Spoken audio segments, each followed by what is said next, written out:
Olá, meus irmãos, mais uma vez aí com a graça de Deus, né?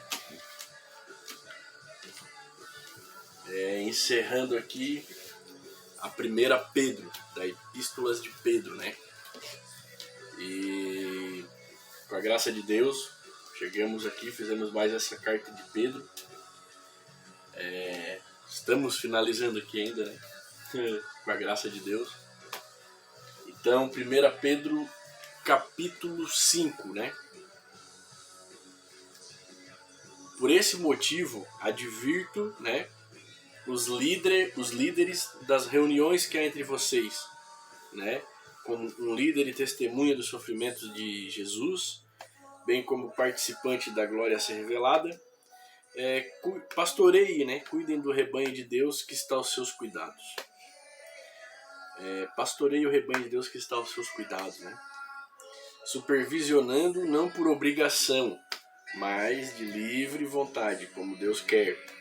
Não pelo desejo de lucro desonesto, como está tendo, lucro desonesto, mas com entusiasmo. Não ajam como dominadores dos que estão sob seus cuidados, mas como pessoas que se tornam exemplos para o rebanho. Então, quando o pastor-chefe aparecer, vocês receberão glória como sua coroa imperecível. Da mesma forma, vocês que são menos experientes, submetam-se aos líderes. Além disso, todos devem se revestir de humildade uns para com os outros, porque Deus se opõe aos arrogantes, mas aos humildes concede graça. Essa passagem, se eu não me engano, está em Provérbios, né? Não em Provérbios, acho que tem 3 passagenzinhas que falam sobre isso.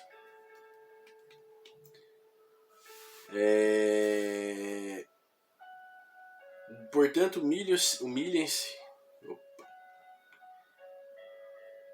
humilhem-se sob a poderosa mão de Deus, né? Porque aqui na minha Bíblia diz onde é que está aquela passagem: Deus se opõe aos arrogantes, mas aos humildes concede graça. Provérbios, eu acho que está em Provérbios 3:34, é o que está aqui, né? Eu não sei se ele está falando de uma palavra específica ou eu creio que do versículo inteiro aqui. Bom, versículo 6. Portanto, humilhe-se sob a poderosa mão de Deus para que no tempo certo ele os exalte.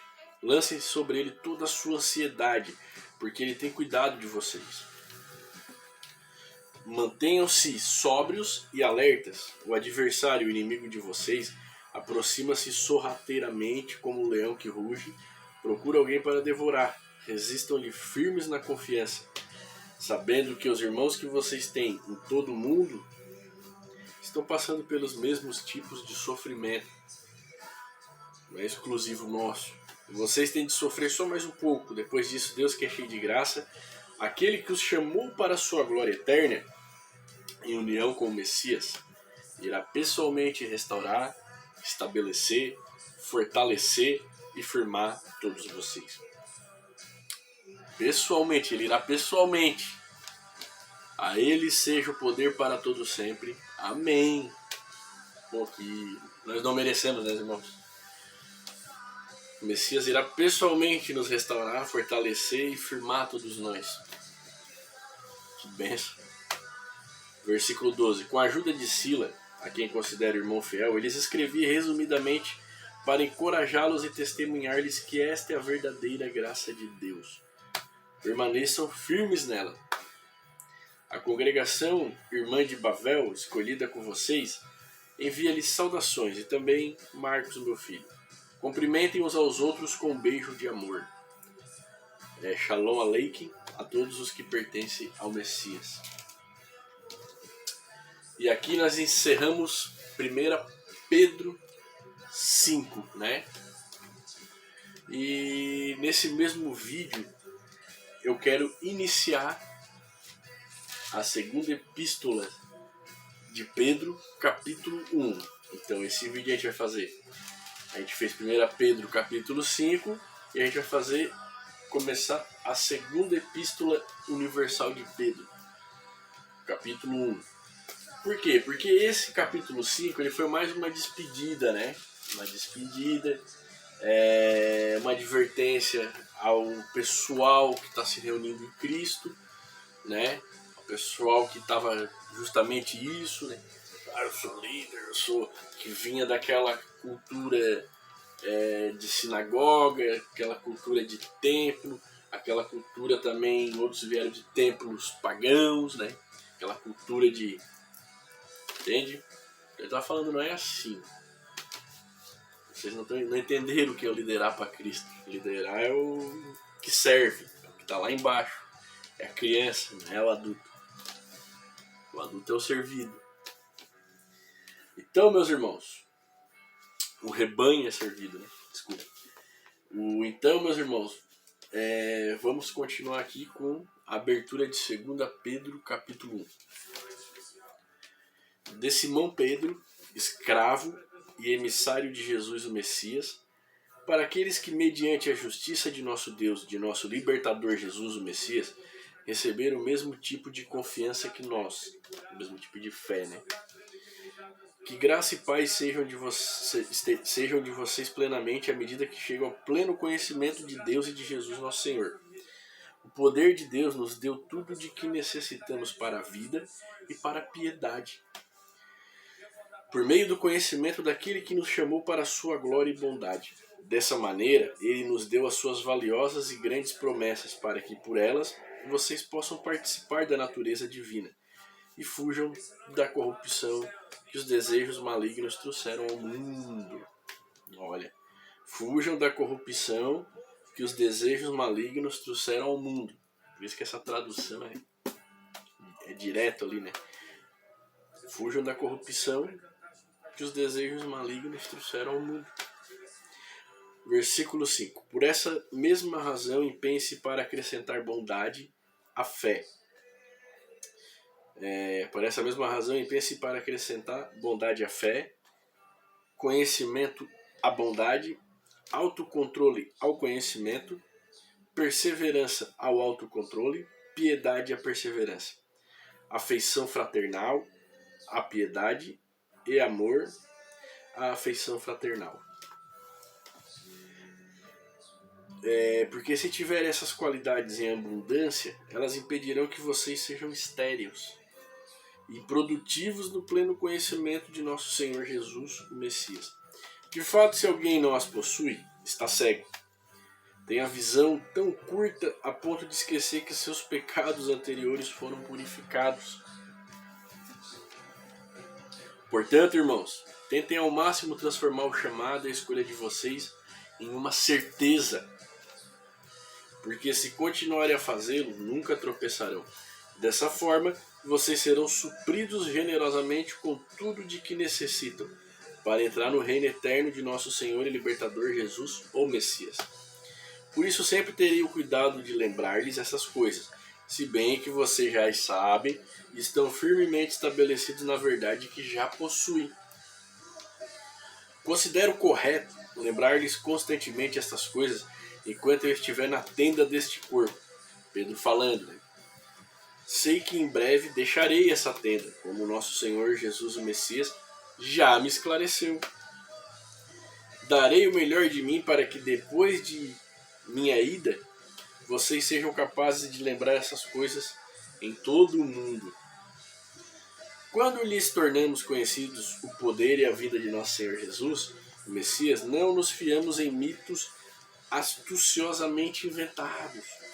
Não foi uma divindade que nós inventamos, né, irmão? Ao contrário, diz Pedro, vimos sua majestade com os próprios olhos. Pedro dizendo que ele viu Cristo, né? Porque estávamos lá, quando ele recebeu honra e glória de Deus Pai, e uma voz veio do céu do poder da Shekinah, dizendo, este é meu filho, a quem amo. Estou muito satisfeito com ele. Ouvimos essa voz vinda do céu quando estávamos com ele no Monte Santo. Pedro testemunhando aqui. Sim, temos confirmado a palavra profética. Vocês farão bem se lhe derem atenção, como uma luz que brilha no lugar escuro e sombrio, até que o dia raie e a estrela da manhã brilhe no coração de vocês. Antes de tudo, entendam isto. Nenhuma profecia da Escritura deve ser interpretada por um indivíduo em particular, ou placas, ou denominações, Porque nunca uma profecia procedeu como resultado da vontade humana, nem do David, nem do Pedro. Pelo contrário, pessoas movidas pelo Espírito Santo anunciaram a mensagem da parte de Deus. É isso, meus irmãos. Esse é o primeiro capítulo da segunda Pedro. Aí depois tem o capítulo 2 e o 3. Hoje eu quis terminar e começar para fazer essa junção, né? Fazer diferente. Porque essa carta, ao contrário, tem algumas cartas que a gente tem no Novo Testamento que é duas, mas elas são uma, né? Essa não, essa ela é duas epístolas mesmo, universais. Na verdade, eu acho que do Novo Testamento todas elas são divididas, né? 1 e o 2, né? Mas é no Antigo que, se não me engano, 1 Samuel e 2 Samuel é um livro só, se eu não me engano. Né? Tem outros livros lá também que são assim, não me lembro qual. Mas eu acho que do Novo Testamento não me lembro agora assim. Eu creio que tipo, a primeira carta aos Coríntios foi uma carta, a segunda foi outra, não tem? Épocas diferentes. E, bom, mas então o que Pedro está falando aqui? Ele abre essa segunda carta dizendo que ele sabe que daqui a pouco ele vai embora. Então, ou seja, ele assim como Paulo, ele estava esperando o Messias, né? Ele estava com aquela, eu vou subir. Mas lá no Evangelho de João, vocês lembram que Jesus falou para ele: Pedro, hoje tu vai aonde tu quer, mas chega uma hora que tu vai aonde não quer. E talvez isso aí foi uma revelação de como seria o fim dele. Ou não, ou talvez ali só falando que ele ia viver até ficar velho e tal. E talvez ele teve outra revelação que não está escrita em nenhum lugar, no qual ele está dizendo que Jesus revelou a ele que ele ia partir. Se é naquela passagem de João ou posteriormente, só Deus e ele sabe. Por isso que eu falo, os testemunhos é para nós, meus irmãos. Você tem testemunho. Eu dei meu testemunho na igreja. Tem que dar o testemunho na igreja, não sei o quê. Você tem que dar o testemunho seu a todo aquele que te perguntar. Mas se ele vai crer ou não, é com ele. Porque o testemunho é seu. É para te edificar. É que nem eu falar em línguas. Se você fala em línguas, é para edificar você mesmo. Se eu falo em línguas, é para edificar eu mesmo. Entendeu, meus irmãos? Agora, se eu falo em línguas e alguém interpreta, ou eu tenho o dom de interpretar o que alguém falou em línguas, aí é outra coisa. Aí edifica a igreja, como está escrito. Aí edifica aos irmãos reunidos, aonde estiverem reunidos.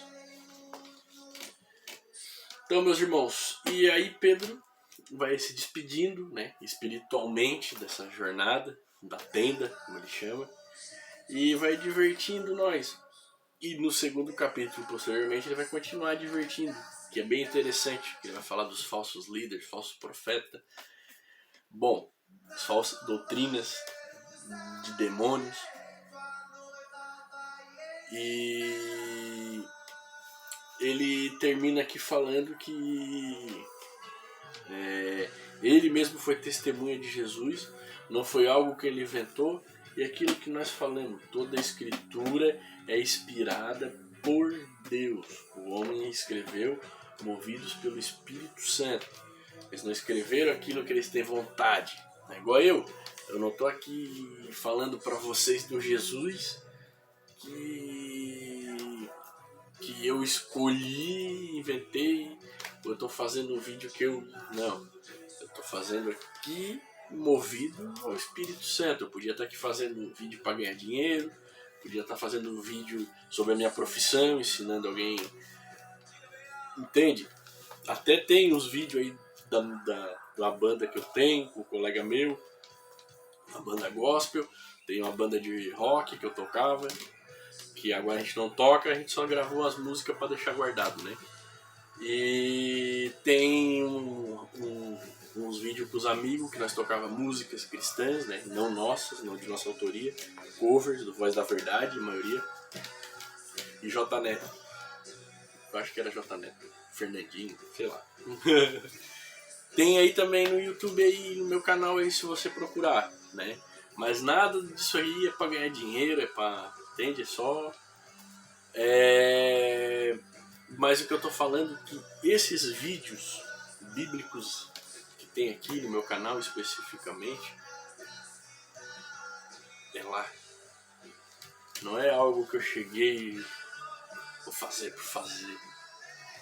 É algo que eu senti que eu tenho que fazer de Deus, que é a minha carta aqui. Talvez esse livro aqui, porque as pessoas... esse livro aqui, ele testifica de Jesus, como nós temos ele. Mas talvez... Aí tem gente que vai se escandalizar, mas vou dar... Talvez daqui a 200 anos, 300, mas eu creio que até Jesus voltar vai estar por aí. Mas vamos dar um exemplo.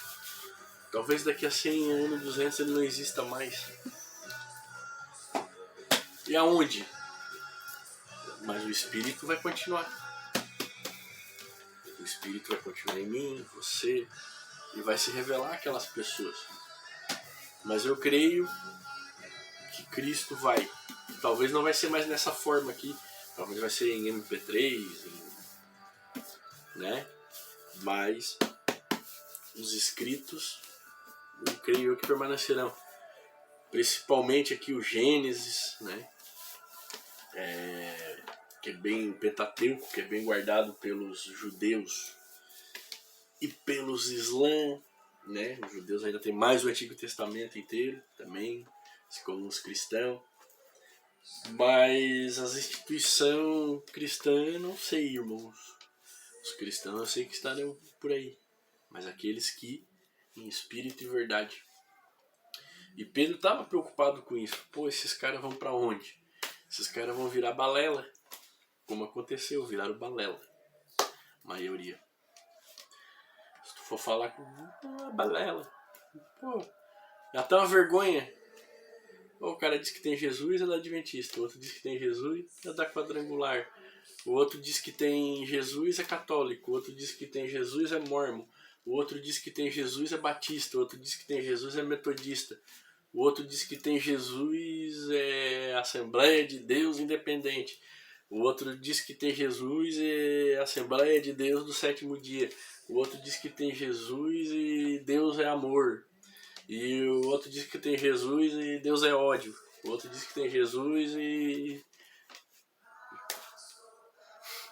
Tá entendendo, irmão? Aí já tá. Jesus falou o que sobre Satanás? Como é que um reino pode sobreviver se está dividido? Quando falaram que ele expulsava demônios por demônios, Jesus falou, se Beelzebul expulsa Beelzebul, pô, como é que o reino dele vai subsistir? E como é que tá os que se dizem cristãos? Como Satanás quer? Divididos. Né? Se todos são de Cristo, como dizem, por que está dividido? Eu não vejo os espíritas divididos, né? Já que vocês, vamos dar um exemplo ali, né? Não tô criticando a religião de ninguém. Vocês têm algum aqui que está aprendendo, eu tô falando no sentido de, né? Como uma doutrina, né? Como uma religião, uma filosofia. E essas religiões pregam a mesma coisa. Por que estão divididas? Ah, porque a espinha, o nariz da irmã lá é maior do que o nariz da irmã ali. Mas os espíritas não são divididos. O candomblé não é dividido. Não tem candomblé do último dia, não tem candomblé independente. É candomblé, velho. O espírita é espírita, cara. Então ser cristão é cristão, irmão.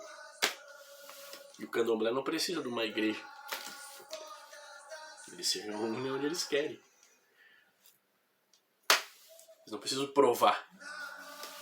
Então, meus irmãos, isso tá muito carnal, tá muito apontando pro fim. Agora, os verdadeiros adoradores adorarão em espírito e verdade. Esses permanecerão para todo sempre. Porque Jesus vive para todo sempre. E esses também viverão. Nós também viveremos em Cristo Jesus. Então, Cristo Cristo, esse é o caminho estreito e apertado. Cristo, Cristo, olhando só para Ele, sem mimimi, sem bababá. Bom, meus irmãos, Deus abençoe, nos abençoe, em nome de Jesus.